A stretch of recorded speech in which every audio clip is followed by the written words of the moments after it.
Hello everyone, आज का topic of discussion हमारा बिजनेस साइकिल फंड्स के ऊपर रहेगा, जो कि बहुत ही इंपॉर्टेंट टॉपिक ऑफ डिस्कशन है क्योंकि रिसेंटली बहुत सारे एनएफओस बिजनेस साइकिल फंड्स के थीम के ऊपर आए हैं। आज के इस पर्टिकुलर वीडियो में हम लोग सबसे पहले business cycle as a theme समझेंगे।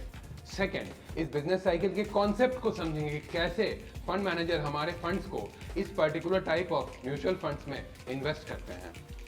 थर्ड, क्या क्या फेजेस है डेवलपमेंट के जब हम एक बिजनेस साइकिल में इन्वेस्ट करते हैं। फोर्थ, क्या क्या इकोनॉमिक इंडिकेटर्स एक बिजनेस को अफेक्ट करते हैं, उसको हम इंटरेस्ट रेट के एग्जांपल से भी समझेंगे। फिफ्थ, सेक्टर स्पेसिफिक क्या होगा एक पर्टिकुलर बिजनेस साइकिल फंड में, उस पर्टिकुलर चीजों को हम इस वीडियो में समझेंगे कि कैसे एक पर्टिकुलर सेक्टर इफेक्ट होगा जब एक पर्टिकुलर इकोनॉमिक फैक्टर चेंज होगा। इस पर्टिकुलर वीडियो में हम समझेंगे। सिक्स्थ, हम लोग एक्सिस के बिजनेस साइकिल फंड्स को रिव्यू करेंगे कि क्या उस पर्टिकुलर फंड का ऑब्जेक्टिव है, क्या उस पर्टिकुलर फंड का इन्वेस्टिंग स्टाइल है, फंड मैनेजर्स और बेंचमार्क इस पर्टिकुलर म्यूचुअल फंड्स के क्या है।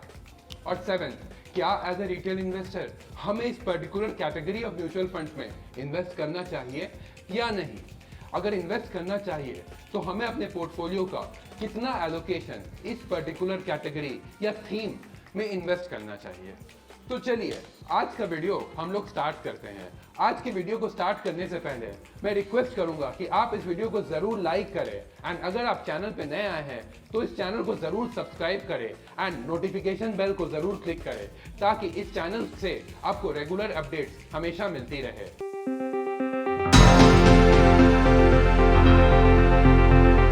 तो सबसे पहले हम लोग बिजनेस साइकिल फंड्स के एडवांटेज को समझेंगे या इस पर्टिकुलर फंड के कॉन्सेप्ट या थीम को समझेंगे। इस पर्टिकुलर फंड के कॉन्सेप्ट या थीम में ये है कि कोई भी पर्टिकुलर साइकिल या कोई भी पर्टिकुलर सेक्टर का साइकिल आने से पहले अगर हम उस पर्टिकुलर सेक्टर में अपना एलोकेशन बना लेते हैं तो हमारे पोर्टफोलियो में एक अच्छा अल्फा या रिटर्न्स जनरेट कर सकते हैं वो पर्टिकुलर सेक्टर में इन्वेस्ट करके। तो बिजनेस साइकिल फंड्स का आइडियली ऑब्जेक्टिव यही होता है कि कोई पर्टिकुलर साइकिल जो आने वाला है इन फ्यूचर उसमें हमारे पोर्टफोलियो का एलोकेशन उसके आने से पहले ही लगा दिया जाए ताकि हमारे पोर्टफोलियो का रिटर्न्स बहुत अच्छा हो सके। अगर हम साइकिल्स की बात करें तो हमारे इकोनॉमी में आइडियली 3 तरीके के साइकिल्स चलते हैं। सबसे पहला जो साइकिल होता है एट हाईएस्ट लेवल वो होता है इकोनॉमिक साइकिल या कंट्री लेवल साइकिल। दूसरा जो साइकिल होता है वो कंपैरेटिवली सेक्टर लेवल साइकिल होता है और थर्ड जो साइकिल होता है वो कंपैरेटिवली बिजनेस साइकिल होता है। अगर मैं यही चीज़ों को एक्सप्लेन करूँ, इलाबरेट करूँ, तो अगर मैं इकोनॉमिक साइकिल की बात करूँ तो फॉर एग्जांपल 2014 में 2008 से 2014 की में इकोनॉमिक साइकिल के हिसाब से इंडिया का बहुत डाउन ट्रेंड था। दैट मीन्स कि इंडिया के स्टॉक मार्केट बहुत अच्छे परफॉर्म नहीं किए थे। 2014 से 17 की बात करूँ तो इंडिया के स्टॉक मार्केट काफ़ी ज़्यादा अच्छा परफॉर्म किए थे एंड 2017 के बाद ओवरऑल हमने एक नॉर्मल डाउन ट्रेंड देखा है अपने इकोनॉमिक साइकिल में। सेकेंड, अगर मैं सेक्टर स्पेसिफिक साइकिल की बात करूं तो लास्ट ईयर हम लोगों ने देखा था कि आईटी सेक्टर के स्टॉक्स काफ़ी ज़्यादा बूम किए थे। तो हमारे लिए लास्ट ईयर आईटी सेक्टर्स के लिए काफ़ी ज़्यादा अच्छा साबित हुआ था बिकॉज आईटी सेक्टर्स ने हमें काफ़ी अच्छे रिटर्न्स बना के दिए थे। और अगर मैं बिजनेस साइकिल्स की बात करूं तो बिजनेस साइकिल्स वो होते हैं कि वो पर्टिकुलर आईटी सेक्टर में कौन से सेक्टर्स है जो बहुत अच्छा या कौन सी कंपनीज है जो बहुत अच्छा परफॉर्म किया है। क्या वो एआई रिलेटेड कंपनीज है, क्या वो बिग डेटा रिलेटेड कंपनीज है, या क्या वो प्रोडक्ट बेस्ड कंपनीज है। तो इन पर्टिकुलर चीज़ों को आइडेंटिफाई करके इन्वेस्ट करने से हमारे पोर्टफोलियो का रिटर्न्स काफ़ी ज़्यादा बेटर हो सकता है।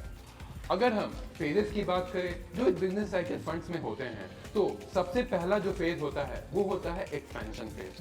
दूसरा जो फेज होता है वो पीक फेज होता है। थर्ड फेज जो होता है वो स्लो डाउन फेज होता है and fourth phase trough phase या वापस से एक्सपेंशन फेज की ओर का जर्नी जो शुरू करता है उसे हम लोग ट्रफ फेज कहते हैं।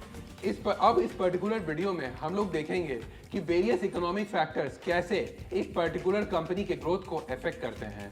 उसमें से अगर एक एग्जांपल ले तो मैं इस पर्टिकुलर वीडियो में इंटरेस्ट रेट का एग्जांपल लेते हुए आपको समझाना चाहूँगा कि कैसे इंटरेस्ट रेट का एग्जांपल हमारे हमारी इकोनॉमी को या एक कंपनी को बढ़ने से रोक सकता है या उसको उठा सकता है। फॉर एग्जाम्पल, अगर इंटरेस्ट रेट हमारे इकोनॉमी में काफ़ी कम हो तो कंपनी इजीली एक्सपैंड कर सकती है। ये इसलिए होता है क्योंकि कंपनीज को बहुत कम अमाउंट पे लोन मिल जाएगा, तो इसीलिए उनका एक्सपेंशन प्रोसेस काफ़ी इजी हो जाता है। अगर इंटरेस्ट रेट हमारी इकोनॉमी में राइजिंग हो तो कंपैरेटिवली कंपनी का पीक रीच आउट हो जाता है। दैट मीन्स कि अगर लोन की संख्या हमारे या फिर लोन का इंटरेस्ट रेट कंपनीज के लिए ज़्यादा बढ़ जाता है तो कंपनी उसके बाद एक्सपैंड नहीं कर पाती है, क्योंकि उसी सेम पर्टिकुलर अमाउंट के लोन के अमाउंट के लिए उनको ज़्यादा इंटरेस्ट पे आउट करना पड़ता है। अगर इंटरेस्ट रेट हमारे इकोनॉमी में बहुत ज़्यादा हो तो कंपैरेटिवली एक कंपनी को स्लो डाउन का फेज देखना पड़ सकता है, क्योंकि उसी पर्टिकुलर सेम प्रिंसिपल के लिए उनको ज़्यादा अमाउंट ऑफ इंटरेस्ट देना पड़ सकता है। और फाइनली अगर इंटरेस्ट रेट हमारे इकोनॉमी में कंपैरेटिवली कम होती है यानी कि डाउन ट्रेंड शुरू हो जाता है तो एक कंपनी का वापस से एक्सपेंशन फेज शुरू हो जाता है, क्योंकि उनके लिए लोन का जो अमाउंट होता है वो या इंटरेस्ट का जो अमाउंट होता है जो वो पेमेंट करते हैं उनके लोन के अगेंस्ट वो कंपैरेटिवली घटते जाता है। तो वेरियस अदर फैक्टर्स जो कि एक बिजनेस साइकिल के फंड को या फिर बिजनेस साइकिल्स को अफेक्ट करती है वो है, पहला इकोनॉमिक एक्टिविटी, दूसरा कैपेसिटी यूटिलाइजेशन, तीसरा क्रेडिट ग्रोथ, चौथा इंटरेस्ट रेट, पांचवा अनएम्प्लॉयमेंट एंड सिक्स्थ केपिक्स कितना है इकोनॉमी में।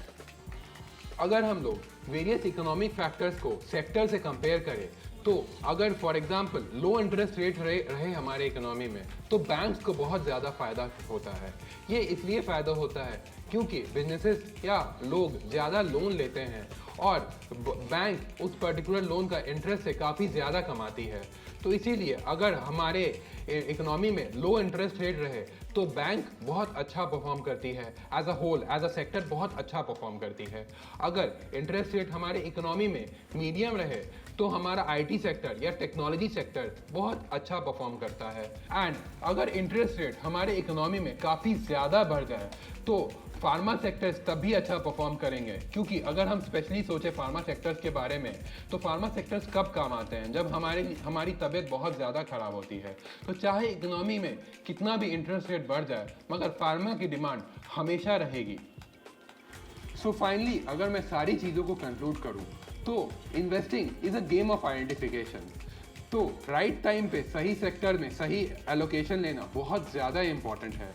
तो यही चीज़ों पे बिजनेस साइकिल फंड्स अपने ऑब्जेक्टिव को डिफाइन करते हैं कि वो किसी पर्टिकुलर सेक्टर पे आने से पहले ही उस पर्टिकुलर सेक्टर में हमारे पोर्टफोलियो का कंसंट्रेशन बढ़ा देते हैं ताकि हमें अच्छा अल्फा या रिटर्न्स मिल पाए। तो इन्हीं चीज़ों पे एक्सिस म्यूचुअल फंड अपने फंड हाउस में एक नया फंड लॉन्च कर रहा है जिसका नाम है एक्सिस बिजनेस साइकिल फंड। इसकी एनएफओ डेट 2 फरवरी से लेके 16 फरवरी तक है। ये एक ओपन एंडेड इक्विटी स्कीम है। दैट मीन्स कि आप इस पर्टिकुलर स्कीम में कभी भी इन्वेस्ट कर सकते हैं।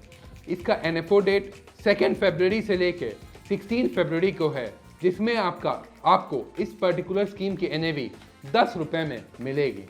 अगर हम इस पर्टिकुलर स्कीम की ऑब्जेक्टिव्स की बात करें तो ये पर्टिकुलर स्कीम फोकस करेगा मीडियम टर्म के ग्रोथ ट्रिगर्स के ऊपर एंड ये स्कीम ट्राई करेगा कि एक पर्टिकुलर सेक्टर में उसके आने से पहले हमारे पैसे को इन्वेस्ट कर पाए ताकि हमारे पैसे को बहुत अच्छा ग्रोथ मिल पाए जब उस पर्टिकुलर सेक्टर का साइकिल आए। और थर्ड, उस पर्टिकुलर सेक्टर से निकलना भी बहुत ज़्यादा ज़रूरी है। तो ये स्कीम ट्राई करेगा कि हमारे पैसे को जब वो सेक्टर पीक आउट हो जाए तो हमारे पैसे को उस पर्टिकुलर सेक्टर से बाहर निकाल ले ताकि हमारे रिटर्न्स को वो सिक्योर कर पाए। अगर हम इस पर्टिकुलर स्कीम की इन्वेस्टिंग स्टाइल की बात करें तो ये particular scheme hybrid approach of investing follow करेगा। इसका मतलब ये है कि ये टॉप डाउन अप्रोच और बॉटम अप अप्रोच दोनों इन्वेस्टिंग टेक्निक्स को फॉलो करेगा। अगर हम इस पर्टिकुलर स्कीम के फंड मैनेजर्स की बात करें तो इस पर्टिकुलर स्कीम के fund managers mister Ashish Nayak and mister Hitesh Das होंगे। मिस्टर हितेश दास इस पर्टिकुलर स्कीम में फॉरेन इक्विटीज़ को देखेंगे। अगर इस पर्टिकुलर स्कीम की बेंचमार्क की बात करें तो इस पर्टिकुलर स्कीम की बेंचमार्क निफ्टी 500 TRAI इंडेक्स होगी। तो फाइनली अगर हम इस पर्टिकुलर क्वेश्चन पे आए कि हमें एज अ रिटेल इन्वेस्टर इस पर्टिकुलर फंड में इन्वेस्ट करना चाहिए या नहीं, तो फाइनली मैं यही बोलना चाहूँगा कि जनरली ये पर्टिकुलर सेक्टर आइडेंटिफाई करना काफ़ी ज़्यादा मुश्किल होते हैं, but in the near future हम लोगों ने देखा है ICICI mutual funds, Kotak mutual funds कि उन लोगों के बिजनेस साइकिल फंड्स ने काफ़ी अच्छा अल्फा जनरेट करके दिया है। तो हमारे पोर्टफोलियो का 5 से 10% हम लोग इस पर्टिकुलर कैटेगरी में म्यूचुअल फंड्स में इन्वेस्ट कर सकते हैं।